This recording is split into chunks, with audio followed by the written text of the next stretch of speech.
जय Shri Krishna friends, welcome to हरिमुकुंद।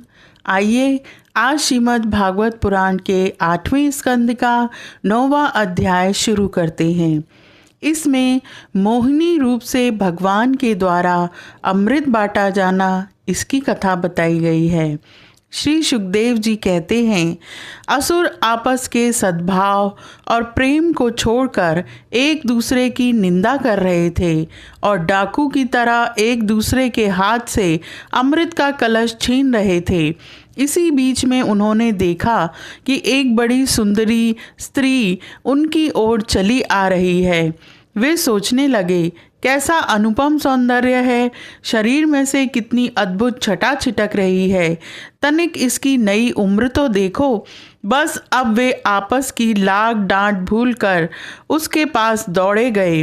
उन लोगों ने काम मोहित होकर उससे पूछा, हे कमल नैनी, तुम कौन हो, कहाँ से आ रही हो, क्या करना चाहती हो? सुंदरी, तुम किसकी कन्या हो? हम समझते हैं कि अब तक देवता, दैत्य, सिद्ध, गंधर्व, चारण और लोकपालों ने भी तुम्हें स्पर्श तक न किया होगा, फिर मनुष्य तो तुम्हें कैसे छू पाते? सुंदरी, अवश्य ही विधाता ने दया करके शरीरधारियों की संपूर्ण इंद्रियों एवं मन को तृप्त करने के लिए तुम्हें यहाँ भेजा है। वैसे हम लोग एक ही जाति के हैं, फिर भी हम सब एक ही वस्तु चाह रहे हैं, इसलिए हम में डाह और वैर की गांठ पड़ गई है। सुंदरी, तुम हमारा झगड़ा मिटा दो। हम सभी कश्यप जी के पुत्र होने के नाते सगे भाई हैं। हम लोगों ने अमृत के लिए बड़ा पुरुषार्थ किया है। तुम न्याय के अनुसार निष्पक्ष भाव से इसे बांट दो, जिससे फिर हम लोगों में किसी प्रकार का झगड़ा न हो। असुरों ने जब इस प्रकार प्रार्थना की, तब लीला से स्त्री वेश धारण करने वाले भगवान ने तनिक हंसकर और तिरछी चितवन से उनकी ओर देखते हुए कहा। श्री भगवान ने कहा, आप लोग मुझ पर न्याय का भार क्यों डाल रहे हैं? विवेकी पुरुष स्वेच्छाचारिणी स्त्रियों का कभी विश्वास नहीं करते। श्री सुखदेव जी कहते हैं, मोहिनी की परिहास भरी वाणी से दैत्यों के मन में और भी विश्वास हो गया।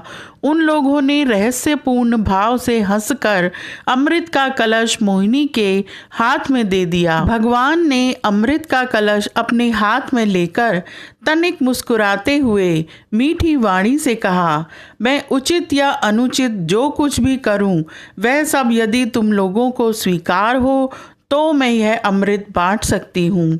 बड़े बड़े दैत्यों ने मोहिनी की यह मीठी बात सुनकर उसकी बारीकी नहीं समझी, इसलिए सब ने एक स्वर से कह दिया, स्वीकार है।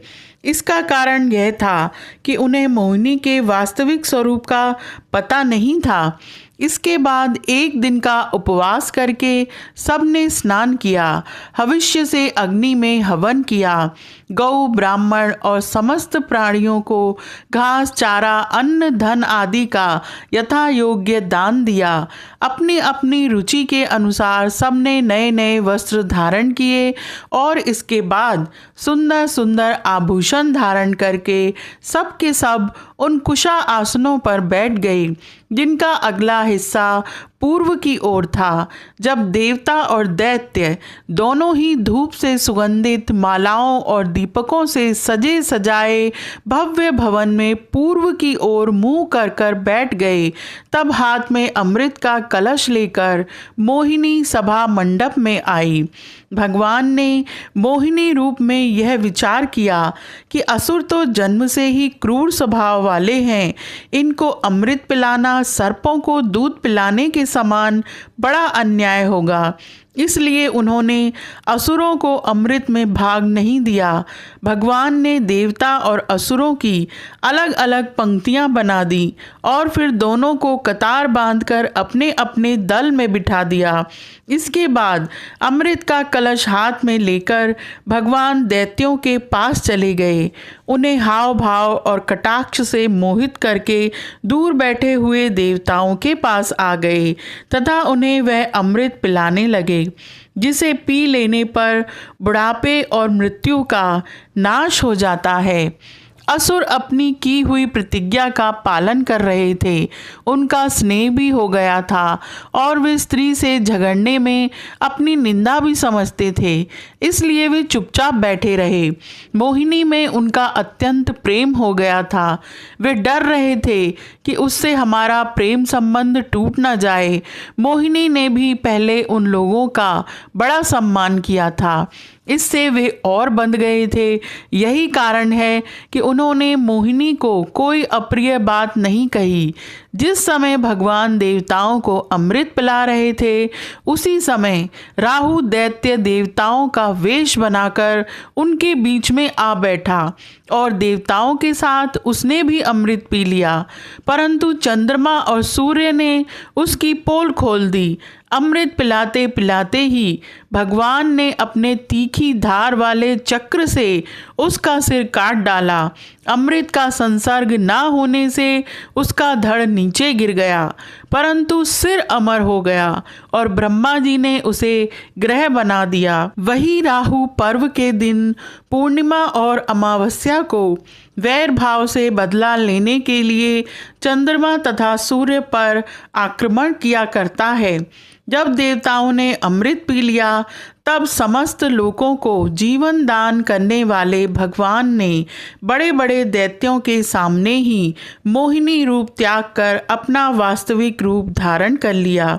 देवता और दैत्य दोनों ने एक ही समय एक स्थान पर एक प्रयोजन तथा एक वस्तु के लिए एक विचार से एक ही कर्म किया था, परंतु फल में बड़ा भेद हो गया।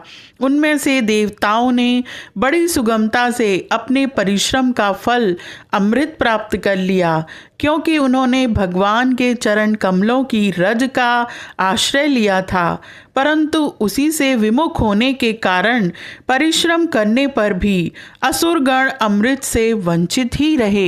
मनुष्य अपने प्राण, धन, कर्म, मन और वाणी आदि से शरीर एवं पुत्र आदि के लिए जो कुछ करता है वह व्यर्थ ही होता है, क्योंकि उसके मूल में भेद बुद्धि बनी रहती है। परंतु उन्हीं प्राण आदि वस्तुओं के द्वारा भगवान के लिए जो कुछ किया जाता है वह सब भेदभाव से रहित होने के कारण अपने शरीर, पुत्र और समस्त संसार के लिए सफल हो जाता है। जैसे वृक्ष की जड़ में पानी देने से उसका तना, टहनियाँ और पत्ते सबके सब सिंच जाते हैं, वैसे ही भगवान के लिए कर्म करने से वे सबके लिए हो जाते हैं। यह अध्याय यहीं समाप्त होता है। आज के लिए इतना ही। Please like, share and subscribe my channel. Thank you.